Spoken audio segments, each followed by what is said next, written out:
Assalamualaikum warahmatullahi wabarakatuh, sahabat kebaikan dimanapun berada. Semoga senantiasa dalam kesehatan dan dimudahkan segala urusannya.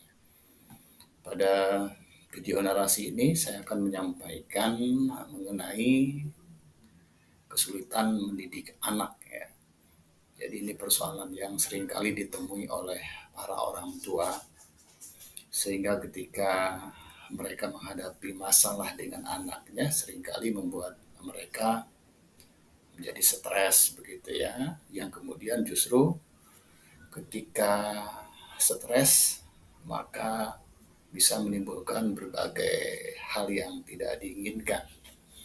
Oleh karena itu pastikan bahwa ketika orang tua mendidik atau mengasuh anak dengan menggunakan teknik yang tepat. Nah, salah satu teknik yang biasa digunakan yaitu dengan hypnoparenting ya, atau mengasuh atau mendidik anak dengan menggunakan teknik hipnosis.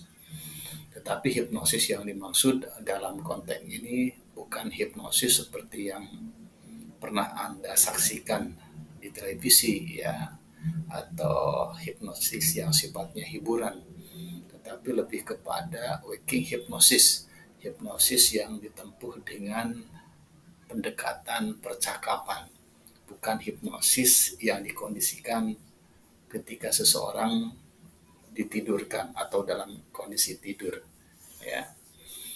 Nah, tentu kita harus memahami dulu keberadaan anak ya. Jadi sebelum kita mendidik anak atau mengasuh anak ya, atau menerapkan pola asuh atau pola pendidikan untuk anak, tentu kita harus memahami dulu hakikat dari keberadaan anak gitu ya. Dalam ajaran Islam bahwa anak itu adalah titipan Allah. Karena dia adalah titipan, tentu harus kita jaga, kita rawat ya. Kita didik, kita pastikan bahwa anak tetap dalam kondisi muslim.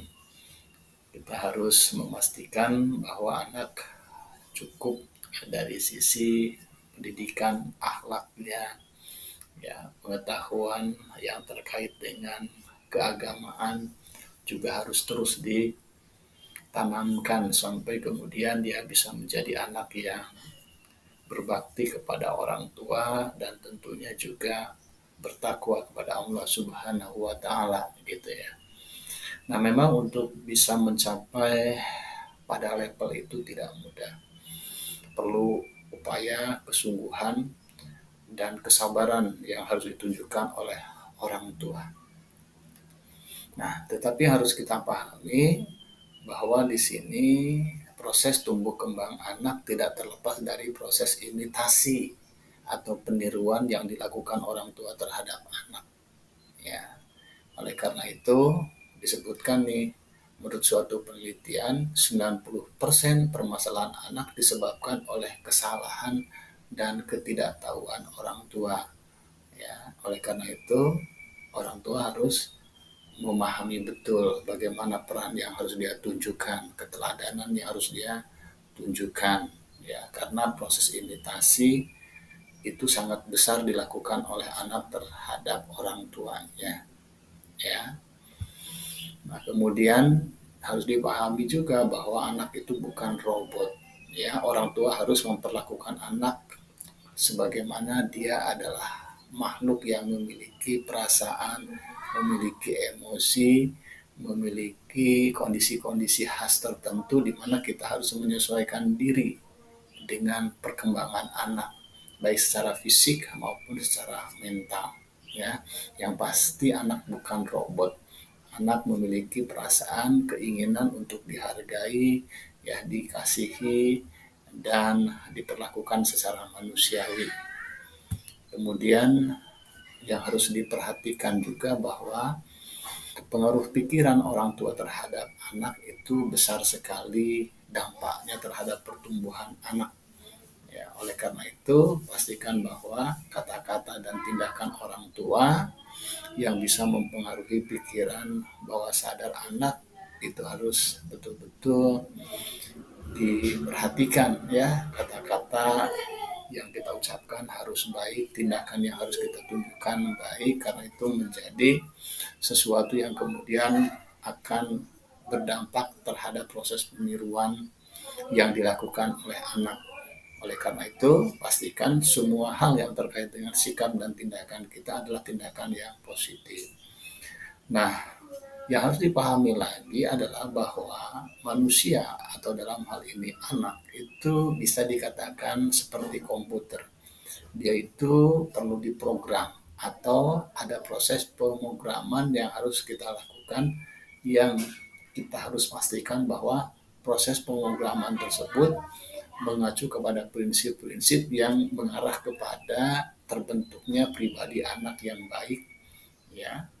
Oleh karena itu ya, bahwa kita sebagai orang tua harus bisa memprogram, tanda petik ya, memprogram anak melalui sikap, tindakan, rencana kita dalam memberikan pendidikan yang diimplementasikan kepada mereka, yang semuanya itu mengarah kepada hasil yang diinginkan, sehingga anak menjadi pribadi yang menerapkan segala sesuatu yang memang kita harapkan, yang mengacu kepada nilai-nilai kebaikan, edukasi, akhlak, dan prinsip-prinsip yang baik lainnya. Ya, itu harus ditunjukkan. Ya.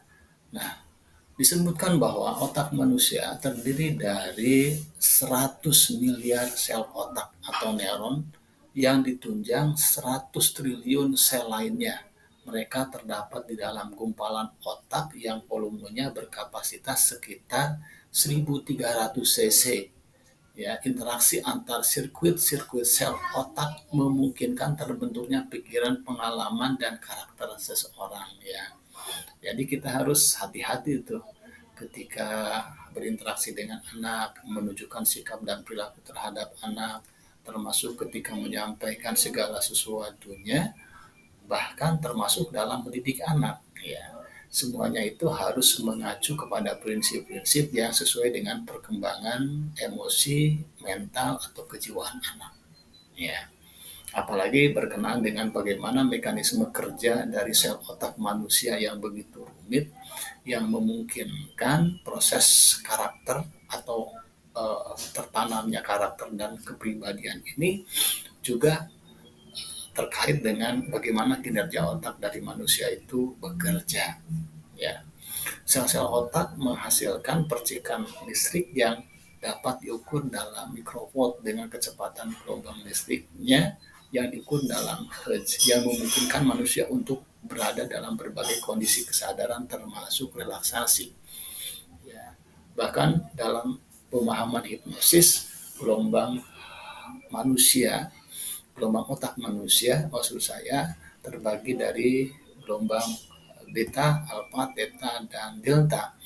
Nah, dalam konteks hipnosis atau hipnoterapi atau hipnoparenting, ya, bagaimana kondisi otak theta dan alfa atau alfa dan theta ini dioptimalkan sedemikian rupa supaya proses sugesti, proses yang terkait dengan pola asuh, pendidikan terhadap anak itu menjadi lebih mudah diterima.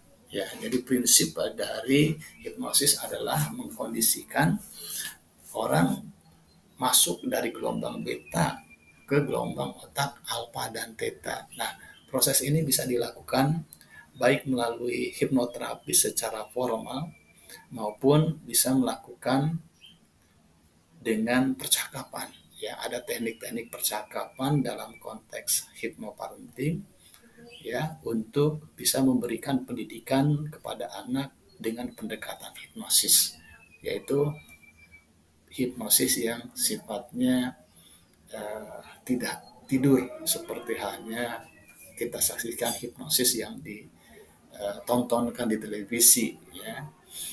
Nah, gitu ya.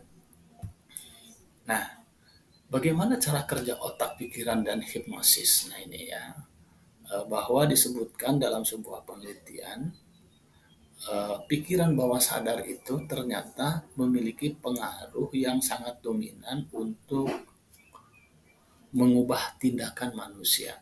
Jadi tindakan manusia itu dominan dipengaruhi oleh pikiran bawah sadar yang sampai 88%.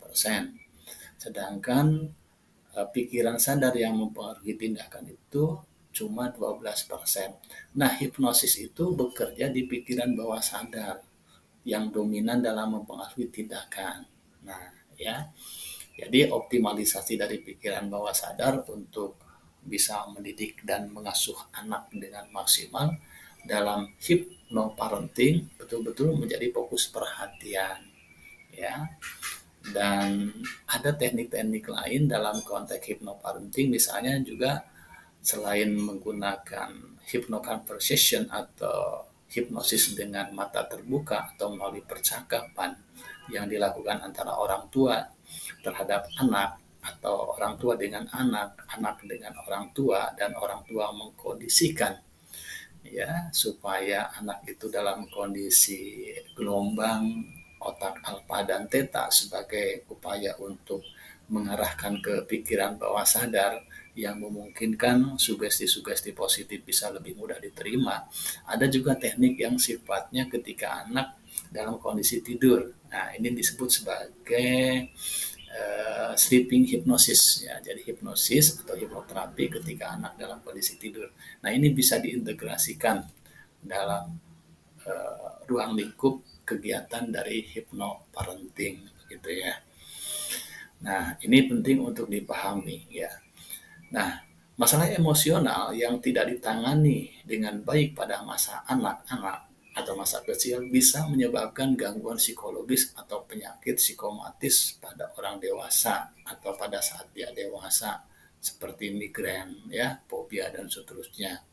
Proses hipnoterapi pada anak cenderung lebih mudah karena kritikal area mereka masih sangat lemah.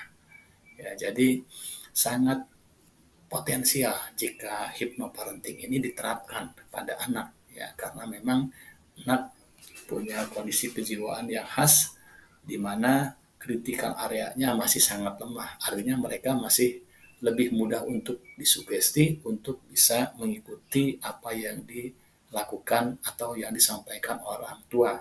Tetapi tentu ada tekniknya ya. Nah, teknik-teknik inilah yang dipelajari dalam hipnoparenting. Ya. Jadi program pikiran yang masuk dalam pikiran bawah sadar anak belum terlalu kuat sehingga lebih mudah dimodifikasi bahkan dihapus ya. Area kritis dalam diri seorang anak mulai terbentuk pada usia 3 tahun dan semakin kuat pada usia 11 sampai 13 tahun yang dapat dibagi menjadi 3 kategori nih ya.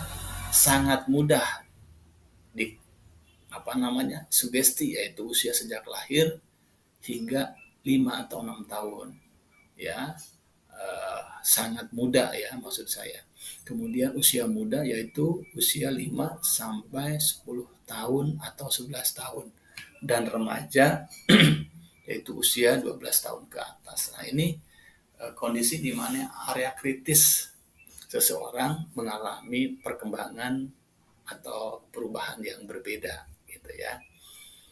Oke, kemudian apa itu hipnosis ya, atau orang awam menyebutnya hipnotis. Pada hipnotis itu mengacu kepada pelakunya, sedangkan ilmunya hipnosis ya. Jadi hipnosis itu adalah bypass of the critical factor of conscious mind followed by the establishment of accessible selective thinking. Jadi penebusan faktor kritis pikiran sadar dan diikuti dengan diterimanya suatu sugesti atau pemikiran. Ya, jadi sederhananya adalah mudahnya orang untuk mengikuti apa yang kita sampaikan ketika seseorang itu berada dalam kondisi hipnosis. Apa itu kondisi hipnosis? Kondisi seseorang berada dalam gelombang otak alfa dan theta atau biasa disebut sebagai kondisi trans ya. Nah, bagaimana prosesnya? Dalam proses hipnosis formal itu seperti yang dipahami secara umum ada induksi ya, kemudian ada deepening ya, kemudian ada sugesti, kemudian ada terminasi ya. Tetapi dalam hipnosis yang sifatnya conversation atau percakapan tidak melalui tahap seperti itu, tetapi prinsipnya adalah bagaimana orang yang kita ajak bicara itu dikondisikan dalam kondisi hipnosis meskipun dia tidak tertidur ya. Nah, itu bisa dilakukan dan biasa dilakukan dalam uh, metode hipnoparenting begitu ya. Nah, itulah sekilas pembahasan sebagai pengantar mengenai hipnoparenting. Jadi ada teknik-teknik khusus yang dapat diterapkan para orang tua supaya mereka bisa lebih mudah dalam mendidik dan mengarahkan anak ya sesuai dengan apa yang diharapkan. Ada kondisi atau situasi tertentu di mana anak lebih mudah untuk disugesti ya. Ada teknik-teknik tertentu, ada pola bahasa tertentu, ya, ada suatu pendekatan tertentu yang semuanya itu menjadi bagian yang tak terpisahkan ketika teknik hipnoparenting dilakukan. Ya, dengan teknik hipnoparenting orang tua bisa lebih santai, bisa lebih tenang, dan insya Allah bisa lebih mudah dalam mengarahkan anak sesuai dengan apa yang diharapkan ya. Jadi silakan Anda coba terapkan. Jika Anda kesulitan untuk bisa menerapkan teknik hipnoparenting, Anda bisa mengikuti pelatihan yang kami adakan atau webinar yang kami adakan mengenai hipnoparenting. Informasi mengenai webinar terkait dengan hipnoparenting bisa dikontak ke email hipnosehatbahagia@gmail.com ya, sebagaimana tertera pada slide awal video narasi ini. Terima kasih, semoga bermanfaat. Ya, mohon diklik subscribe-nya dan silahkan di-share karena banyak orang yang barangkali membutuhkan informasi ini sehingga bisa membantu mereka terkait dengan upaya mengatasi kesulitan dalam mendidik anak ya, atau anaknya punya masalah terkait dengan persoalan-persoalan yang sulit diatasi oleh orang tua, maka hipnoparenting ini bisa menjadi salah satu solusi yang tepat. Terima kasih atas perhatian Anda. Salam sehat, semoga senantiasa dalam kebaikan. Assalamualaikum warahmatullahi wabarakatuh.